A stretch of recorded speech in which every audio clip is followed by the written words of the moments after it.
So this is the Libertarian Investor here, and I just wanted to make this quick video just as a response to a comment because I think it's a very important discussion. And I never say that I know everything. I don't know a lot of things. I'm just an investor. I'm not an expert by any means. So I want to know what this person is saying and how this person would answer my reservations as to what he's saying, or he or she. But again, I'm just a guy on the internet, but I released a short from one of my longer videos on why libertarianism will make you rich, and it goes into AI. And I said I will destroy your fears of AI in 30 seconds, and you can watch that short. But what he responded to me, or what he or she responded to me, was this, and it was uh, Etherlin 3534 said, "Wow, so uninformed." So I'm very uninformed, and they might be right.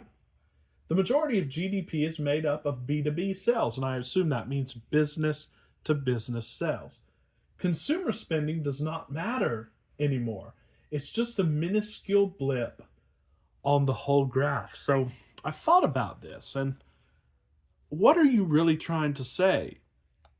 Could you elaborate on it? Here's what I think you're trying to say, and I could be wrong, but I think it's this: that businesses now have so much capital that consumer spending doesn't matter. Is that what you're trying to say? And then businesses just do business among themselves. Here's my response to that. If you watch my video, I do talk about methodological singularism, and that's something that the Austrian economists wrote about, something that now mainstream economists all write about.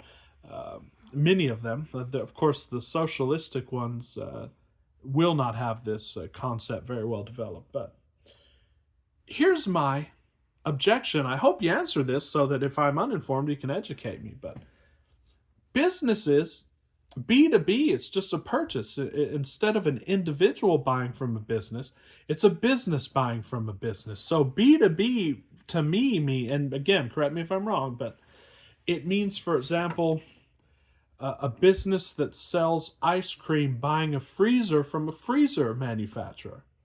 But I ask you, how does a business make money? It can only make money over the long term through the consumers. And if you say, no, you don't need consumers, this money can just circulate among all businesses. But where does that capital arise from, guys? Again, capital by definition is a productive good that produces consumer goods. There has to be a consumer. And a company cannot consume. A company does not exist. As much as corporate law wants you to think that a company is a human being, it is not a human being. Only human beings can be consumers. So I tell you, if it is true, and I'd like to see the data for this, that the majority of sales are business to business sales, not business to consumer sales, where do the businesses get the money to buy these goods in the first place? And if the businesses are not producing for consumers, why do they need these goods? If you're saying, well, they're just buying goods for the CEO, well, then the CEO is a consumer, and he also has to play his function in the marketplace. So it just seems to me logically you can't escape this market logic. And then my argument holds true. Either all goods are going to be free, in which case it doesn't matter, or AI is not going to be able to replace all income producing activities. You might not call it a job, and I think it's a Keynesian mistake to think that we're looking for full employment. I don't care about full employment. I care about the fact that the consumers have the resources to buy what's produced. If the consumers cannot buy what's produced, then that's overproduction. And that will be dealt with by the business cycle. Can you answer me and tell me why I'm wrong here, Etherlin? Thanks so much for the comment, and talk to you soon.